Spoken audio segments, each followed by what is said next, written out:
Welcome back to another Purpose Served podcast. I'm your host, Daryl Wingfield, and the reason why I sound like that, if you guys can't see, Titan, sit. My dog is going nuts. Say what's up, Titan. Say what's up to the camera. Say what's up to the camera. Nah, he wants to play. But today on this podcast episode, we're gonna go down interesting rabbit hole of excuses. If your dreams don't scare the shit out you, are they really worth going for? Now, this is a concept that I believe that I brought up on the very first podcast episode. Thanks again, yet and still, to everybody that's showing love and support to this whole entire podcast, Purpose Served. Thank you. I appreciate it. And to all the new listeners out there, I appreciate you guys as well. But excuses are something, and in ways, they're definitely, I guess, a coping mechanism to us avoiding challenges, to us avoiding opinions about other people.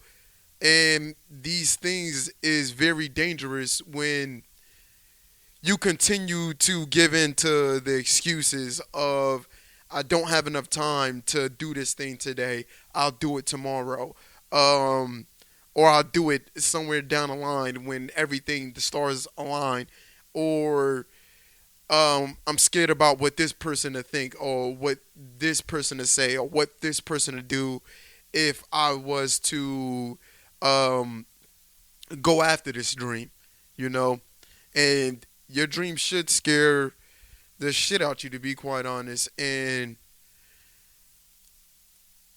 the only reason why I say that is because if you do have a dream and it's not one of those things where it's making you challenge your capabilities, who you are as a person, and all of those things, like, to the core of you, then it's most likely probably something that you can do in a sustainable amount of time, or would be not necessarily a dream or something that you truly care about, And that's what I mean by when I say a dream, like your aspirations. Like, literally, I use basketball and my basketball journey as that reference point to whatever it is that you guys have in your life that holds some sort of deep meaning within you, and that also taught you a lot. But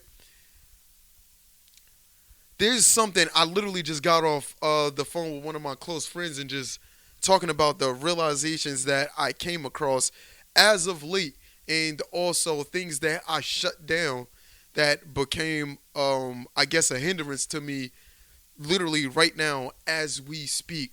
Now, when it comes to basketball, and I told you guys about the recent basketball burnout that I've came to experience, and this is the first time I've experienced it, like, ever. But the way things sparked up with me from basketball came from those things that I just mentioned, like, and within the last 2 minutes of, caring about what people thought about me. Am I capable of actually doing this? And all of these things, they were so present when I first started playing basketball. And at the same time, that fueled me to go for something that I truly thought at first was very impossible. But in a way, I had to make it possible in my head, even though it was really crazy to go after. And it's something that, of course, I'm still committed to. But, within these last couple of months, the intensity just wasn't there. And that's when I decided to pull a plug on it for a little bit. But that has been eating away at me so much, because in a weird way, it almost feels like I developed a quitting mindset. And I know for a fact that my mindset is probably more extreme than the people that's listening to it. And oftentimes, like I told you guys, it really don't take much for me to jump into doing something crazy. But not only that, commit myself to it. And it can get extremely, extremely stressful while doing these things because at the same, like I tell you guys, it's something that you don't know if you can reach these goals. You don't know if it's possible. You just don't know. And a lot of these factors is legitimate. I'm not going to sit here and say that they're not, but at the same time, I really do believe that there's there's a part of us that needs to go for it. That that need to take that like very serious. And this is something I've been going back and forth about with rest or any and um taking action. But the type of person that I am, I have enough energy to sustain doing a difficult task with a high intensity focus for a really long time. But that was something that over time I had to develop, you know, and don't give yourself an excuse every day to not develop a certain skill. And a lot of these things and these excuses that we hold, if it's basic things like anxiety, which I can say personally push me to really, really far extremes. Like, this is something that I guess people who compete in sports, they won't necessarily talk about just to have that competitive edge, but I definitely like will. But it's a strong sense of pressure and anxiety for what somebody else is doing, what another team is doing, what another team is capable of, what another person is capable of. And if you're really good at a sport, you take these things into large consideration, and then you take those things and you play them out in practice. You play them out, and like I guess like for example, how I practice is I simulate what I will possibly be facing against like another defense if I'm like in a season and I know like another team and what they generally do or what another player generally do if I gotta face them or anything, and just go over those things over and over and over again. So when the opportunity presents itself and I'm there in that moment, it's not like this whole entire thing is like fairly new to me. I'm somewhat like prepared for it. And this is something that deep down inside it didn't feel like putting it off for the next day was a good thing to do. It didn't feel like and when those moments arose, like for example, when I woke up first thing in the morning and when I was exclusively, when purpose served wasn't even a thing and I was exclusively simply playing basketball, it was definitely 5 o'clock in the morning when my alarm goes off. Or and as the time went on, my body would naturally just know before 5 o'clock hits, like around like 4:45, that it's about to be 5 o'clock. Get up, do what you gotta do, you know, and being very, very prepared was in essence me working hard, me practicing. And when you're prepared, you give up things like excuses and you start to accept things like responsibilities. And think about that. When when you start making excuses for why you aren't capable of doing something or why you're not where you are, is it mainly because of you or is it mainly because of circumstances of others and your environment? Both play a huge, huge part. And I don't, but those things like play a huge factor. Like those exterior forces, external like forces, they matter. And if anything, I can't say that external forces led me to basketball more than it was an internal thing. But I use that my feelings and my thoughts and my actions to navigate those external things and kind of create this world, a world of my own that I can push myself in. You know, if I set the right boundaries and functions around me trying to literally, yeah, 14, 15, 16, 17 years old, just this plan and this dream of going to the NBA. And we often make excuses to avoid the, like I said, the inevitable responsibility that come with these goals. Like, now switch it from, like, dreams and aspirations to something more practical, these goals that we have. And the more that we keep making these excuses, the higher the chances of you not taking any sort of action towards that goal. And in order for a goal to be accomplished, you must take action on that goal. If not, it won't happen. And to do that, you have to eliminate as many excuses as you possibly can and accept responsibility for as many things as you possibly can. That's within your realm of control when it comes to accomplishing that aspiration or goal that you set out for. And the ways that you can combat excuses is simply first decide what that goal is going to be. What does that goal look like? And, using, imagery and, vivid pictures in your imagination is very important, but it doesn't get the job done. It sets the tone for the universe that you're about to operate in, and what you're looking for, what you're seeking. And from there, you need to come up with a practical plan to accomplish that goal. And I'm big on developing whatever skills that you need to know, learn, develop, build, do. That's very, very important.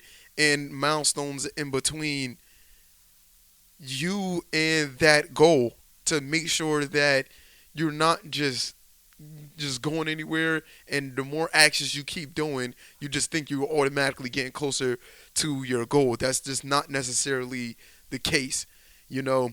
And an example that I brought up with that, since I always talk about basketball, is, like I said, me playing basketball at the Y all the time was not going to get me where I needed to go. It wasn't going to get me, to Spain and to on the Delaware Snipers or any of these places. I had to go out to go get it.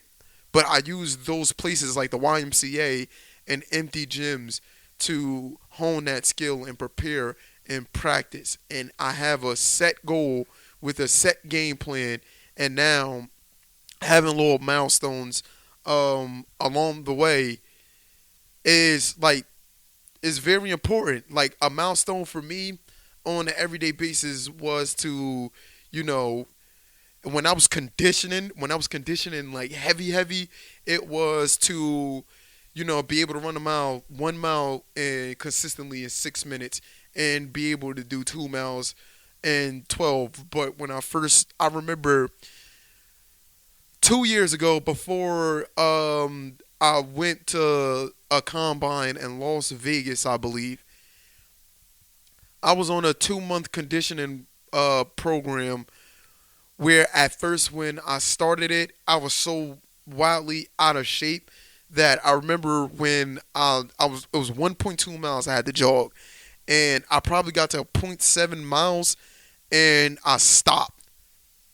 and I felt so bad at myself for stopping and starting to walk, but I was tired. Like I was starting to breathe hard, but before I started stopping, I remember I started giving in a little bit right before I completely stopped. My legs started dragging. They started to get heavier, and then next thing you know, I found myself just walking. And then once I started walking, I was so freaking pissed off at myself, and I walked back because I was planning on running there and back. It was from my house and back, which is like a 2.4 mile run, and I was pissed. I was really, really upset at myself. And it was a part of me that was like, dog, if I had the strength to run, I'll do it. And I did, you know, but I the next day went about it again and I had a plan, just condition with running and weightlifting 4 to 5 times a week, along with putting up shots pretty much every single day. And the milestones was, go for 3 to 400, 450, 500 made shots pretty much every day, and do that weightlifting, upper body, lower body, abs, and conditioning every day. And it was brutal. It was so brutal. Just like for me to like but the mindset that I eventually developed after that was one that was I felt physically capable, and like I felt sharp, and it felt like I was just like I was prepared, I was ready. And this is something that I talk about a lot on this podcast, and this is something that I briefly mentioned earlier, but a part of me have an extremely hard time resting. A part of me have an extremely hard time being content, being, as crazy as it sounds, kind. This is stuff that I genuinely had to work on as if I was working on basketball. But from a competitive aspect, those things simply don't match. They don't align. And if you're looking at competition, which is different from, it is a form of expression, but I guess like expression that's different from like from like somebody expressing themselves through writing, fashion, music, painting, drawing. With competition is literally like getting into a fight. Going into a fight, you don't ever go into a fight, and you shouldn't ever go into a fight with the mindset of compromising with the other person or trying to understand the other person or looking for a solution with the other person or the directly opposing force. The mindset should be when you're dealing with competition is the street, take this thing out, attack it, and destroy it.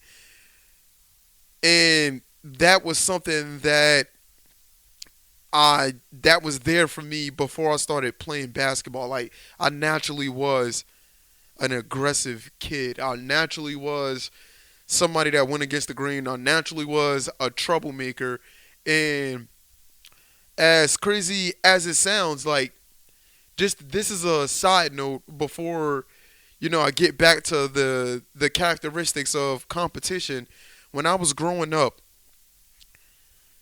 I used to act out a lot, like where I told you guys, like my mom would have to leave her job to come lose out on money to come sit in class with me, and I needed an aid in class so I won't be acting out and be aggressive. Like I literally used to flip my desk over in class and have outbursts and scream, and doctors would talk to my mom about putting me on, Ritalin, uh, because they felt as though like I had a strong sense of ADHD.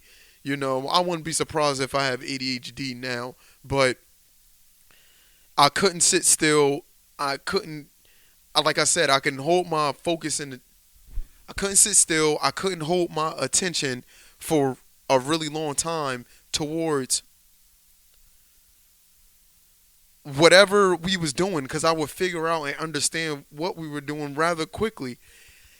And fast forward, I only say that just to give you guys a little background of the mindset of how that all of those things develop. With me making the decisions that if you're a frequent listener to this podcast, then you'll know. Me being that kid is not all too surprising, but for people that's new and listening to this for the first time, yeah, I went through crazy character transformations, and we all do constantly. We're constantly evolving as time goes on, and that's always out with the old, in with the new. That's why there's always room for innovation. That's why there's always room for things to get better. But this mindset that I developed through competition and playing basketball was one, like I said, that was very geared on a very anxious anxiety approach that I definitely 100% needed to spark me to go hard every single day, knowing that it felt like it was real critical and everything was on the line. No, you guys probably don't feel as drastic, you know, as me when it comes to that, but I'm only here to say that that's very important, and that's something that why I slowly but surely, you know, tapped out of playing basketball because that aspect cohesiveness started turning into like a big thing with me. Cooperation, which is cooperation and competition, is two sides of the same coin. But when you're playing a team sport or just sport, you need cooperation from your coach, your teammates, whoever's a part of the staff of the team or whatever organization that you're a part of. But when you dealing with competition, cooperation, like I said, being over a dead horse right now, is key. But when competition come about, that was something that I lost sight of and I tapped out of, and was something a part of me when I very first started doing this was how can cooperation be a part of me doing everything that I have to do to pursue basketball ideally the way that I'm trying to pursue it. I not only realized that the way that I was thinking about it was correct, but through this whole journey within the last year or so, I've learned that being competitive is a very, very good thing in a way where it motivates other people to do their best as well, you know. And I realized that through what I personally, experienced with basketball. And from me personally working really hard, that make other people like, yo, if you're coming here at 5 in the morning, then I'll be here at 5 in the morning, and then my competitiveness is just like that person can't beat me to the gym. That's how far these things will go. And not only that, I gotta put up more shots than them. I gotta know that I made more shots than this person. I gotta outwork this person. And a huge part of that for me was, like I said, inspired by somebody like Kobe Bryant, who was inspired by somebody like Michael Jordan, which I seen an interesting video on somebody that broke down toxic champions, what it takes to be a champion, and like those qualities and stuff like that. And it was a very, very interesting video. But I noticed that those guys definitely was fueled by exterior things. And I don't know whether it was more so exterior than it was the interior of like motivators, but oh god, my camera's about to die. Jesus Christ, that's kind of annoying. Um, but all in all, those things were highly contributed to their success and highly contributed to their everyday activities. And those are extreme people, but if you look at those people, they don't make excuses. They accept responsibility for the results of their team, for the results of what they did, and when things did go wrong, they didn't blame their team. They they questioned their leadership first and their approach and how they handled the situation. These are all qualities that we can literally exercise every single day. And the more you keep exercising these over time, you will get better and better at it. You know, you know what, y'all be be extreme. Be extreme about this. Be seriously committed to the act of achieving whatever goal that you set out for yourself. I may go back and forth here and there from podcast to podcast, but y'all catch the overwhelming theme of this, of pretty much being the best version of yourself that you can possibly be. And serving is an action, and treat the purpose as if it's the goal. So serve your purpose. Take action towards your goal. That's literally what serve your purpose essentially mean, you know. And this is a journey to figure out who you are through what you do and the things that surround you and the things that you notice. And you can inspire other people to be great too by simply doing these things and setting these little milestones for these goals to give you that boost and that confidence to know that I'm heading in the right direction. But not only that, I'm knocking things down, little things, slowly but surely as I go along. That shit is mad important. It's very, very important to your development when it comes to these kind of things. And I will be more difficult on y'all.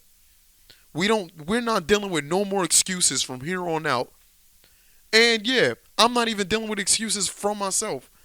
That's a no go, you know?